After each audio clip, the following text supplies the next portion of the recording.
welcome back to my YouTube channel Chemistry Hub. So today I'm going to start with a revision of D and F block element. So this is one of the very important chapter from examination point of view, जिसको बड़े अच्छे से आप लोगों ने करना है। अब हम इस चैप्टर में वन बाय वन जो मेन बेसिक कंसेप्ट उनको लिखते जाएंगे और उसके साथ जो रिलेटेड सीबीएसई बोर्ड में क्वेश्चंस आए हुए लास्ट ईयर्स में उनको हम डिस्कस करते जाएंगे, सो दैट कि आपको ये भी क्लियर हो जाएगी कंसेप्ट क्या है और उससे रिलेटेड क्वेश्चन किस एंगल से आ सकते हैं। So stay connected with all the lecture of this series so that आपको इस चैप्टर की पूरी कंप्लीट अंडरस्टैंडिंग हो सके। तो first of all coming to our first topic that is general configuration. जैसे जर्नल कन्फिगरेशन हमने लास्ट वीडियोस में भी डिस्कस की हुई है कि सारे एलिमेंट्स की जो डी ब्लॉक एलिमेंट्स की हमने कन्फिगरेशन में लिखी हुई। तो इनकेस अगर आपने वो लिंक्स नहीं देखे तो please go through that so that कि आपको तभी अंडरस्टैंडिंग प्रॉपर हो पाएगी। अब इस लेक्चर में हमने मेन इन जर्नल ही लेना है। जनरली आपको पता है इलेक्ट्रॉनिक कन्फिगरेशन जो डी ब्लॉक एलिमेंट्स की होती है वो क्या है, that is n-1 d 1 to 10 and ns2। हमने इलेक्ट्रॉनिक कन्फिगरेशन लिखनी डी ब्लॉक एलिमेंट्स की, उसमें हमने दो टाइप्स के ऑर्बिटल यूज करने होते हैं, एक ns ऑर्बिटल और दूसरा n-1 d ऑर्बिटल। और जब आप इलेक्ट्रॉन्स को फिल करोगे तो जैसे आपको पता है कि हमारे पास जैसे न्यूक्लियस के अराउंड डिफरेंट शेल्स होती हैं, this are the different shells. Okay, जो लास्ट आउटर मोस्ट शेल है उसका हमने ns लेना है। ठीक है, ns मीन्स की जो लास्ट ऑर्बिटल का ns लोगे that is in the spherical form, और जो n-1 है तो ये जो लास्ट बट वन शेल होती है इसको n-1 शेल बोलते हैं। इसका हमने d ऑर्बिटल लेना है, तो d ऑर्बिटल में उसमें फिल करोगे। ये दो ऑर्बिटल हमने इसकी कन्फिगरेशन में यूटिलाइज करने होते हैं। और जैसे आपको पता है कि अफबा प्रिंसिपल के अकॉर्डिंग जब भी हम इलेक्ट्रॉन्स की फिलिंग करते हैं ऑर्बिटल्स में, जिस ऑर्बिटल का एनर्जी कम होता है पहले हम उसको फिल करते हैं और उसके बाद में जिसकी हाइयर उसको फिल करना है। मीन्स कि इलेक्ट्रॉन्स की फिलिंग हम ऑर्बिटल्स में इंक्रीजिंग ऑर्डर ऑफ एनर्जी के बेसिस पे करते हैं। इसके बेसिस पे पहले हम ns को फिल करेंगे, बाद में क्योंकि s ऑर्बिटल की जो एनर्जी होती है that is less as compare to that of d orbital, कि s की एनर्जी कम है, बाद में d में हम फिल करेंगे। इसके बेसिस पे जब भी आपने कन्फिगरेशन लिखनी है तो नो डाउट रिटर्न में तो n-1 पहले आएगा क्योंकि वो मीन्स कि लास्ट बट वन शेल का है। बाद में आप आउटर मोस्ट शेल का नेम लिखोगे ns का, बट नॉर्मली जब हमने फिलिंग करनी है पहले आप ns को फिल करोगे, बाद में हम n-1 में d में जाएंगे। तो ये मेन इन जनरल था इसकी कन्फिगरेशन का। तो इलेक्ट्रॉनिक कन्फिगरेशन से रिलेटेड अगर सीबीएसई में जो क्वेश्चंस हैं उनको देखो तो आपको पता है कि नॉर्मली जो ट्रांजिशन एलिमेंट्स है, ट्रांजिशन एलिमेंट्स जैसे हम डी ब्लॉक एलिमेंट्स को ट्रांजिशन एलिमेंट्स भी बोलते हैं, बट ट्रांजिशन एलिमेंट्स की एक पर्टिकुलर डेफिनेशन होती है the elements which are having the incomplete D orbital, कि जिनमें डी ऑर्बिटल अभी इनकम्प्लीट होता है, that is not completely filled, fully filled नहीं होता, तो उन्हीं को हम इन ट्रांजिशन एलिमेंट्स बोलते हैं। जैसे नॉर्मली आपको पता है कि डी ऑर्बिटल में मैक्सिमम इलेक्ट्रॉन 10 इलेक्ट्रॉन मैक्सिमम आते हैं। अगर किसी में D10 है, D10 मीन्स कि D का जो ऑर्बिटल वो कम्प्लीटली फिल्ड है, तो उसको हम ट्रांजिशन एलिमेंट की कैटेगरी में नहीं रखेंगे। एलिमेंट्स में वही एलिमेंट्स आएंगे which have the incompletely field D orbital, जिनमें डी ऑर्बिटल जो है वो पार्शली फिल्ड है, कम्प्लीटली फिल्ड नहीं है। सपोज अगर आप देखो जिंक है, कैडमियम है, मरकरी है, तो जिंक का जो एटॉमिक नंबर होता है, अगर आप जिंक का एटॉमिक नंबर देखो दैट इज 30। जब आप इसकी कन्फिगरेशन लिखोगे, कन्फिगरेशन में आपको पता है 1s2 2s, so you know यहाँ तक आर्गन की कन्फिगरेशन हो जाती है।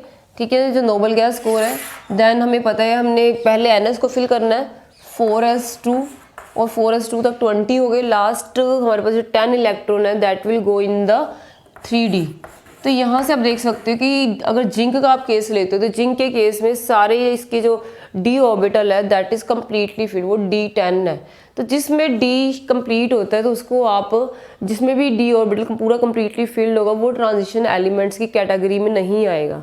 बस यही एक बेसिक आउटलाइन सी आपने अपने माइंड में रखनी है।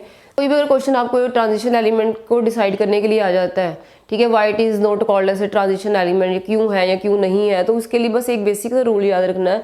आप उनकी कन्फिगरेशन लिखोगे, अगर उनकी कन्फिगरेशन में डी ऑर्बिटल जो है वो कम्प्लीटली फिल्ड है तो वो ट्रांजिशन एलिमेंट की कैटेगरी में नहीं आएगा।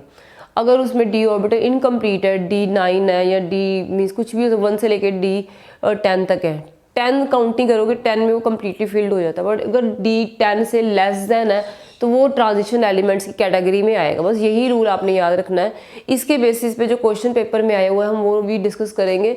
सो आई थिंक ये आपको क्लियर हो गया होगा। कन्फिगरेशन के बेसिस पे आया हुआ है, दैट इज कि zinc, cadmium and mercury, actually that is a symbol for the mercury. C D you know cadmium के लिए, जेड एंड जिंक के लिए होता है। They are not regarded as transition elements. It means कि इनको transition element क्यों नहीं कहा जाता, तो बेसिकली आपको पता होना चाहिए, जैसे हमने ट्रांजिशन एलिमेंट की अभी डेफिनेशन डिस्कस की है कि only those element which have the incomplete D orbital in there configuration, जिनमें इनकम्प्लीट डी ऑर्बिटल आएगा वही ट्रांजिशन एलिमेंट की कैटेगरी में आते हैं।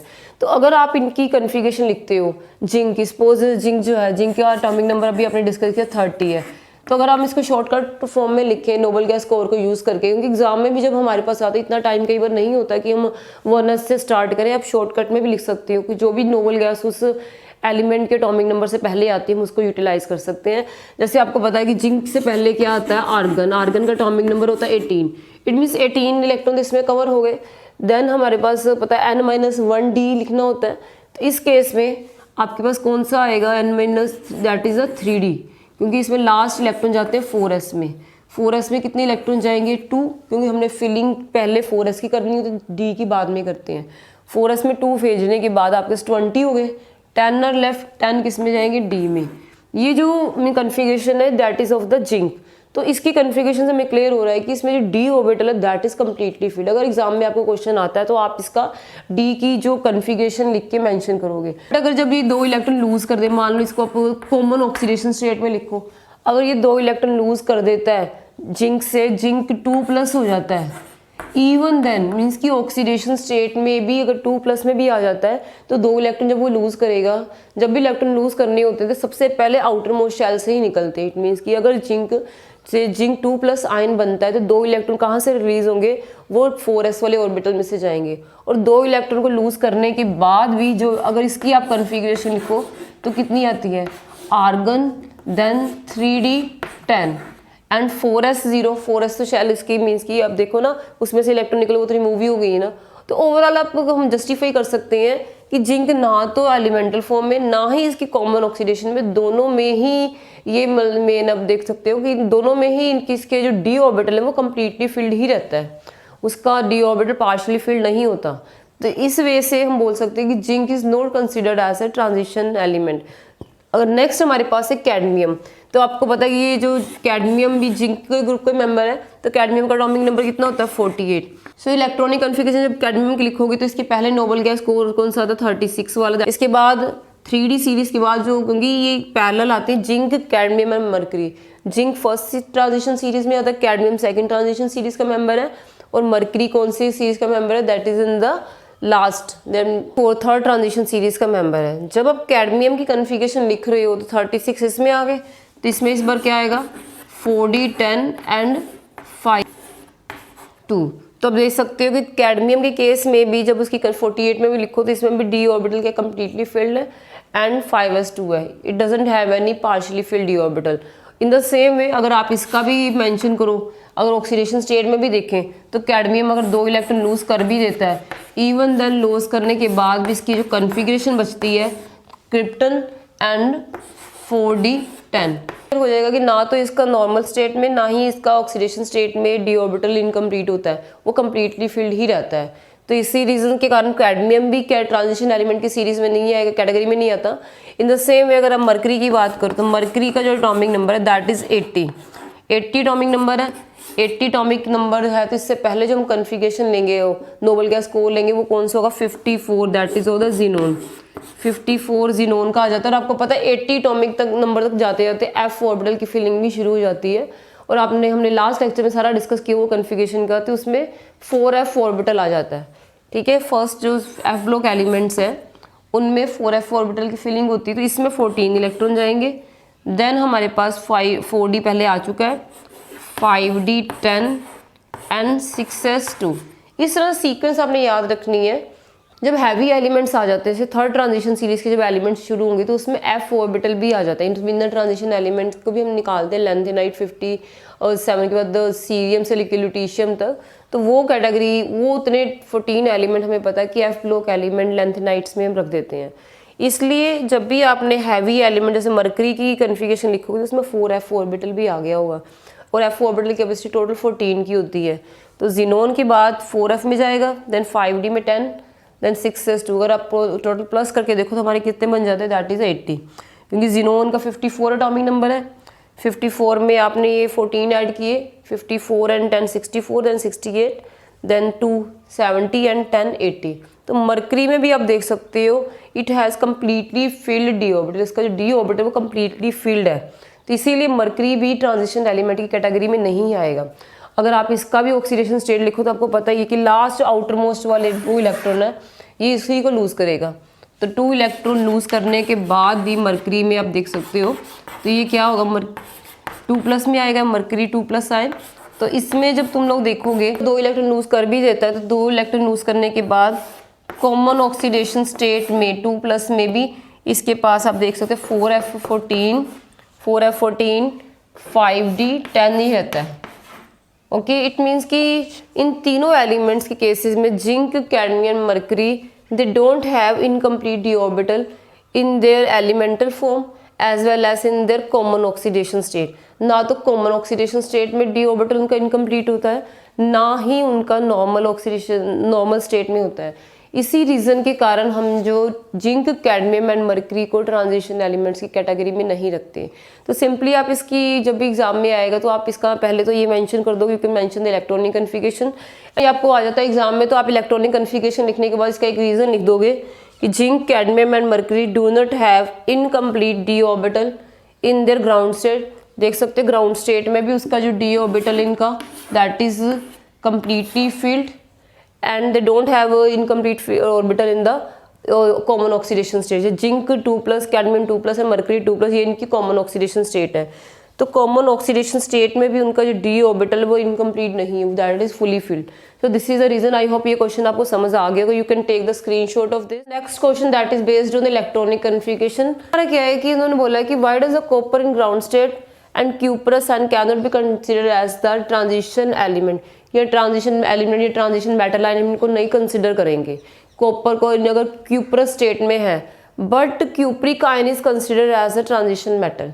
बट जो क्यूप्रिक आयन की स्टेट होती है उसमें वो ऐसे ट्रांजिशन मेटल आयन कंसिडर होता है।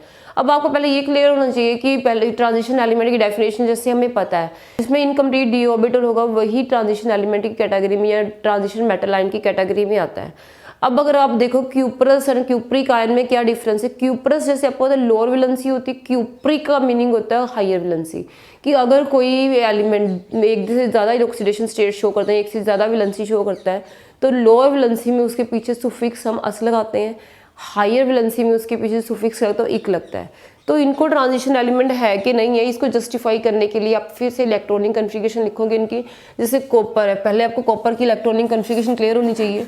जैसे कॉपर का एटॉमिक नंबर आपको पता है that is a 29 atomic number की जब लिखोगे तो अगेन आप नोबल गैस को आर्गन यूज़ करोगे, 18 इलेक्ट्रॉन्स इसमें आ गए। देन आर्गन, इसके बाद हम क्या करते हैं 4s को फिल करते हैं। 4s में कितने आते हैं, 4s में क्योंकि आपको एटॉमिक नंबर जो कॉपर का दैट इज अ 29। तो इस केस में 3D में कितने आएंगे, 3D में 10 होते हैं, 4s में 1। नॉर्मली 4s में 2 आते हैं, but due to the extra stability of fully filled D orbital एक इलेक्ट्रॉन इसका जो 4s को शिफ्ट होके इसमें D में चला जाता है। तो इसलिए इसका जो क्रोमियम का और कॉपर का एक्सेप्शनल केस है जो हमने लास्ट लेक्चर्स वीडियोस में डिस्कस किया हो, you can go through that, कि इसकी जो कन्फिगरेशन आएगी that is 3D 10 and 4s 1। तो ये कॉपर एलिमेंट की है। तो अगर आप देखो तो इसकी कन्फिगरेशन में it is not having the incomplete D orbital, incomplete D orbital इसमें नहीं है, तो ये आप मेंशन कर सकते हो।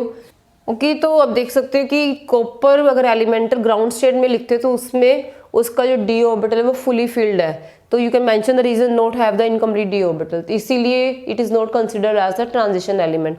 अब नेक्स्ट अगर हम देखें क्यूपरस आयन, क्यूपरस आयन का मीनिंग है कि जब +1 वैलेंसी में होगा, एटॉमिक नंबर तो 29 ही रहेगा इसका, तो +1 का मीनिंग है इसने एक इलेक्ट्रॉन लूज किया हुआ है। जब भी कोई एलिमेंट इलेक्ट्रॉन्स को लूज करता है तो वो इलेक्ट्रॉन्स के लास्ट शेल में से रिलीज होते हैं। जैसे 4s1 है तो 4s1 में से इलेक्ट्रॉन लूज करेगा, तो 4s1 का अगर एक इलेक्ट्रॉन लूज कर भी देता है तो इसकी कन्फिगरेशन क्या आएगी, argon 3D 10। It means even then एक इलेक्ट्रॉन लूज करने के बाद भी इसका जो डी ऑर्बिटल है फुली फिल्ड ही रहता है। तो इन द मीन्स की क्यूपरस आयन के केस में भी इसके पास जो डी ऑर्बिटल है फुली फिल्ड है, तो you can mention it has mention कि it has fully filled D orbital in the +1 oxidation state, +1 state में भी इसका जो डी ऑर्बिटल फुली फिल्ड है। That is why cuprous ion भी वो ट्रांजिशन मेटल आयन की कैटेगरी में नहीं आएगा। बट अगर आप क्यूपरिक आयन लिखती हो, क्यूपरिक आयन में 2+ वैलेंसी शो करता है, इसमें 2 इलेक्ट्रॉन लूज करता है। अब आप देखोगे अगर इसने 2 इलेक्ट्रॉन लूज करने हैं तो फर्स्ट इलेक्ट्रॉन तो चलो इसमें 4s1 में से रिलीज कर देगा, बट सेकंड इलेक्ट्रॉन तो उसको डी ऑर्बिटल में से उठाना पड़ेगा ना, कि फर्स्ट इलेक्ट्रॉन जब वो लूज करता है क्यूपरस के केस में वो 4s ऑर्बिटल अपना उसमें से लूज कर देता है। बट जब उसने 2 इलेक्ट्रॉन लूज करने पड़ेंगे उस केस में एक इलेक्ट्रॉन तो 4s1 में से जाएगा और दूसरा इलेक्ट्रॉन लूज करने के लिए उसको 3d का एक इलेक्ट्रॉन लूज करना पड़ेगा। इसलिए कॉपर 2+ आयन के केस में जो कॉन्फ़िगरेशन आती है दैट इज 3d9, क्योंकि क्यूपरिक केस में 2 इलेक्ट्रॉन लूज करने पर उसके पास डी ऑर्बिटल इनकम्प्लीट हो जाता है। अब लास्ट क्यूपरिक वाले केस में आप देख सकते हो D orbital is not completely फिर वो 3d9 है, इनकम्प्लीट है।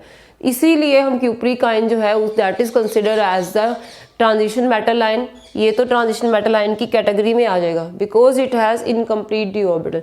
बट जो बाकी 2 है copper ion, copper metal and the cuprous ion, वो ट्रांजिशन एलिमेंट की कैटेगरी में नहीं आ रहे on the basis of the configuration, क्योंकि उसमें इलेक्ट्रो जो डी ऑर्बिटल वो इनकम्प्लीट नहीं है। तो यहाँ पे आप लिख सकते हो, जैसे आपको क्लियर हो गया होगा कि क्यूपरिक आयन जब कॉपर 2+ ऑक्सीडेशन स्टेट में होता है तो उस टाइम इसके बाद 3d9 होते हैं, तो इट मीन्स कि cupric ion is consider as transition metal ion. उसको फिर ट्रांजिशन मेटल आयन बोल सकते हैं कि ट्रांजिशन मेटल में वही आते हैं जिसमें इनकम्प्लीट डी ऑर्बिटल होता है, जिनका डी ऑर्बिटल कम्प्लीटली फिल्ड नहीं होता। तो अगर एग्जाम में आपको ऐसा क्वेश्चन आ जाए तो you can mention cupric ion is consider as transition metal ion because it has incomplete D orbital. इसका डी ऑर्बिटल क्या होता है, इनकम्प्लीट होता है। और बाकी कॉपर एंड कॉपर +1 क्यूपरस की फॉर्म में it is having the completely filled d orbital, so that is why they are not considered as the transition metal or transition metal ion। So I question आपको clear हो गया हो। Exam में इस तरह से बेसिक कंसेप्ट से related बड़े इजी क्वेश्चन आते हैं, अगर आपको कंसेप्ट क्लियर हो तो बड़ा इजीली आसानी से आप उनका आंसर दे पाते हो। So you can take the screenshot of this question. Configuration के ऊपर क्वेश्चन डिस्कस करने के बाद जो नेक्स्ट कमिंग लेक्चर उसमें हम अलग अलग फिजिकल प्रॉपर्टीज लेंगे, प्रॉपर्टीज डिस्कस करनी है, पहले उनके कंसेप्ट डिस्कस करने के बाद साथ साथ उनके क्वेश्चन कवर होते जाएंगे।